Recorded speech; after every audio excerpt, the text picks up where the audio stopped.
कल प्रत्याशी बनने के बाद मनोहर लाल जी पहली बार करनाल लोकसभा क्षेत्र के अंदर आ रहे हैं। सभी लोकसभा क्षेत्र के सभी कार्यकर्ता, चाहे करनाल जिला के हों चाहे पानीपत जिला के हों, सब उस खुशी को मनाने के लिए उस कार्यक्रम में आ रहे हैं। ये कार्यक्रम एक खुशी मनाने का है, उनके अभिनंदन करने का है। जिस तरह आपने होली का, हमने रंगों के साथ होली मनाई मनोहर लाल जी के प्रत्याशी बनने के बाद, वो करनाल में भी मनाई और पानीपत में इतना जोश और इतना उत्साह है। हमें बड़ी दिक्कत आई गाड़ियां करने में, व्हीकल करने में, स्कूल चालू थे, बड़ी रिक्वेस्ट करके हमने, चाहे हमें किराए पे लेने पड़ी, भाड़े पे लेनी पड़ी, अपने पर्सनल व्हीकल, कोई कार लेके आ रहा है, कोई बाइक लेके आ रहा है, जिसको जो साधन मिल रहा है, कल उस खुशी को मनाने के लिए सब इकट्ठा। कौन कौन पहुंच रहे हैं उसमें हमारी बड़ी खुशी को बढ़ाने के लिए राष्ट्रीय अध्यक्ष जी JP नड्डा जी वहाँ पर आ रहे हैं और हमारे मुख्यमंत्री नायब सैनी जी वहाँ पर आ रहे हैं। कल एक बड़ी मीटिंग भी है बीजेपी की दिल्ली में, जिसमें सभी मुख्यमंत्रियों को बुलाया गया है। मुझे आज भी लगता है आज भी मीटिंग है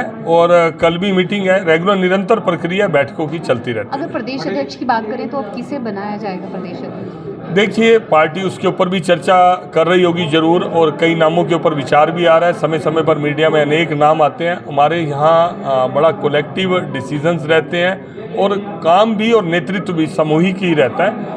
कोई एक कार्यकर्ता बीजेपी का प्रदेश का अध्यक्ष बनेगा, बाकी सब कार्यकर्ता मिलकर उस टीम के अंदर काम करें। क्षेत्र की बात करें तो नवीन जिंदल और रेणुबाला गुप्ता जी का नाम आ रहा है, क्या कहना चाहेंगे? हाँ, मैंने भी सुना है और मेरी दोनों को शुभकामनाएं। पार्टी जो भी निर्णय करे, मेरी दोनों को शुभकामनाएं। बाकी सीटों पे नाम घोषित, उम्मीदवार के नाम नहीं घोषित। मुझे लगता है कि हमारा छठे चरण का चुनाव है। अगर पहले दूसरे चरण में होता तो शायद नाम घोषित हो जाते।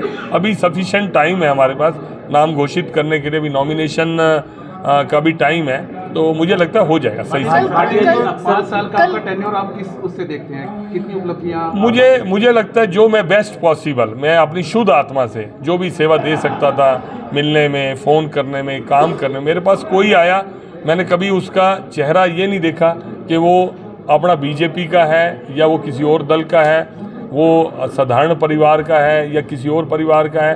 किसी भी समाज का कोई व्यक्ति आया, मैं ईमानदारी से कह सकता हूँ उसको मैंने निराश नहीं किया। मैंने अपना 100% उसके काम में सेव किया।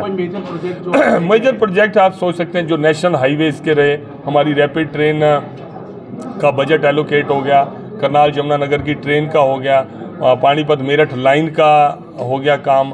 इस तरह के काफ़ी बड़े बड़े काम। दो मेजर इशू जो अभी तक भी है, बस्तारा टोल का आपने प्रॉमिस किया था। नहीं, मैं आपको क्लियर करता हूँ, लेकिन आप इसको दिखाना जरूर। असल में क्या होता है, हर मीटिंग में हम ये विषय उठाते हैं, लेकिन मेरा जवाब आप दिखाते नहीं। आपको लगता है कि बात वहीं की वहीं हम घुमाते रहें और हर प्रेस कॉन्फ्रेंस में करें। मैंने ये कभी नहीं कहा कि ये टोल हट जाएगा या मैं हटा दूंगा, मेरे साइनिंग अथॉरिटी नहीं थे। मैं इस टोल का विषय हिंदुस्तान की सबसे बड़ी पंचायत के अंदर रखूंगा और मैंने कितने प्रभावी ढंग से वो विषय रखा वो आप लोगों ने हाईलाइट करा। उसके ऊपर स्पेशल गडकरी जी को आके जवाब देना पड़ा। नेशनल हाईवे का काम बंद था, मैंने उस काम को शुरू करवाया। कितने साल से बंद था, उसका टेंडर चेंज करवाया, जबकि वो दिल्ली से चलना था, पानीपत तक आना था। उसके बावजूद वो काम बंद था कितने सालों से, वो चालू कराया तुरंत, और आज आप देख सकते हैं कितना। मैं पूरी होने दो बात। दूसरी बात, 60 किलोमीटर का मैंने सुप्रीम कोर्ट की गाइडलाइंस का हवाला उठाया, उसका जवाब गडकरी जी ने दिया। सिर्फ L&T का, क्योंकि फ्लाईओवर का था, इस विषय से वो रहा। और उसके बाद जितनी बार आपने पूछा, मैंने कहा मेरी इच्छा है मेरे लोकसभा क्षेत्र के अंदर और भी टोल लगे। टोल तो भाई तब लगेंगे जब नेशनल हाईवे बनेगा, और मैंने नेशनल हाईवे बने। मेरी लोकसभा क्षेत्र हरिद्वार के साथ रन थ्रू इतना नेशनल हाईवे बना। आप देखिए अंबाला चंडीगढ़ का 152D वाला मेरी लोकसभा से जुड़ा। मैं और भी चाहता हूं कि अभी मेरा पानीपत जींद वाला भी नेशनल हाईवे हो गया, मेरा पानीपत सनोली रोड वाला जो नेशनल हाईवे वो अप्रूव हो गया। इतने काम जो अप्रूव हुए, देखो रोड्स बनेंगी, रोड्स की कनेक्टिविटी होगी, लोगों का आवागमन ठीक होगा। तो जितने बजट में हिंदुस्तान के रोड्स बने हैं, इतिहास रचा गया है, गडकरी जी ने बनाया।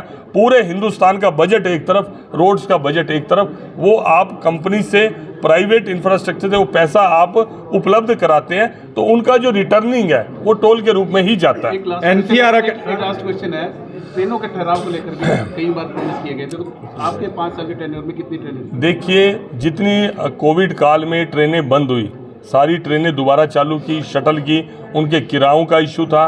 किरायों का इशू मैंने हटाया।